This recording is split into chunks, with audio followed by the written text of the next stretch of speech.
I moved to Philadelphia in January 2002. At that time, Cradle of Liberty Council was proud to claim the position of the third largest council in America. The annual revenue used to support that large council was, however, unstable. The economy and the political winds were changing. The decline of the tech sector, combined with the corporate response to the BSA membership policy, conspired to reveal our revenue weaknesses. During those years, the council suffered cutbacks from many significant corporate sponsors and a severed relationship with the United Way. My role was to maintain corporate funding and develop unit-driven revenue through the family campaign and the popcorn sale. By analyzing the situation and resources, I was able to engage volunteers and staff in the creative process. Together, we developed bold initiatives that quickly covered the losses suffered in other areas.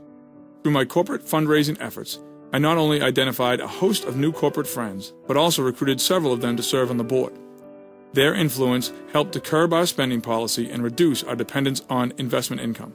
Through my efforts to enhance family-supported revenue, I quickly became known to the volunteers as the staff member to trust.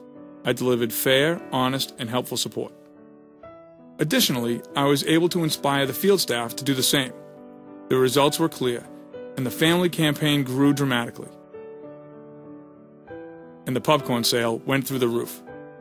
At the end of 2005, it seemed as if we had lived through the storm. We had still had a long way to go, but we had stabilized many of our weak spots. Several board members were getting more involved and began to provide honest and challenging governance. I was promoted to Director of Field Service, and the future looked bright. However, in 2006, the second storm hit. Now above the Treasure Island Boy Scout camp near Pipersville late today, 200 campers were evacuated safely last night from there. Just as the summer camping season began, the floodwaters started to rise. This time, it was a literal flood combined with a political attack. The city of Philadelphia evicted the council from our downtown headquarters. We took them to federal court. The negative national press that followed caused our corporate friends to again shy away from the council. A not-so-brotherly shove. They're America's foremost youth organization, but the city of Philadelphia wants them out. The revenue problems caused by 2 consecutive summer camp floods proved catastrophic. With $1 million deficit in 2006 and a corporate climate that would prevent a strong rebuilding campaign, it became clear that I would need to find the strength to mobilize the volunteers and finish the job of stabilizing this once proud council.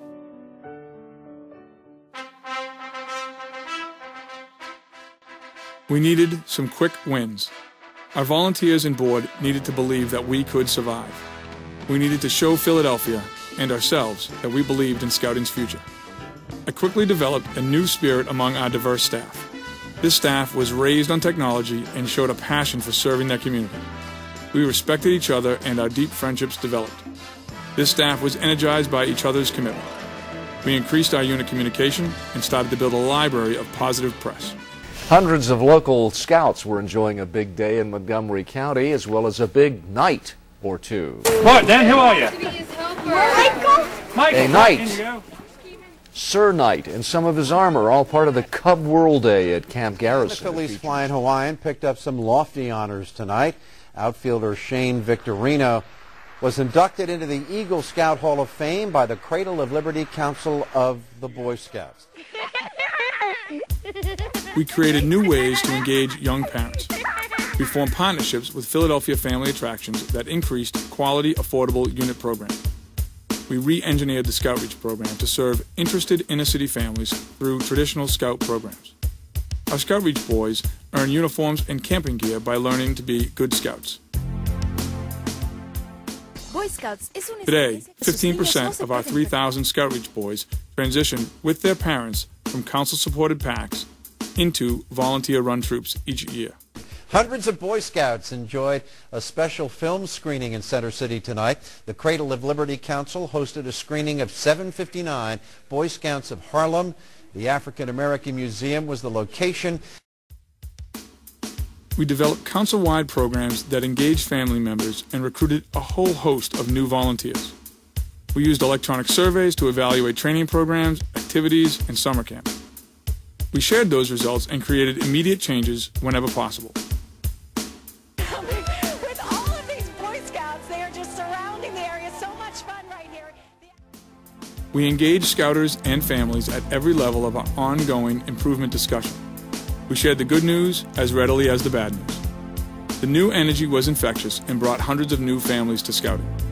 During this time, we grew by almost 1,000 Scouts and increased retention by 8%.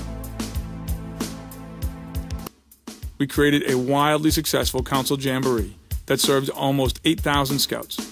The jamboree was complete with 100 family attractions, like the zoo, hot air balloons, rock bands, circus acts, reenactors, a portable swimming pool to teach scuba, magicians, rock climbing walls, and just about anything you could imagine.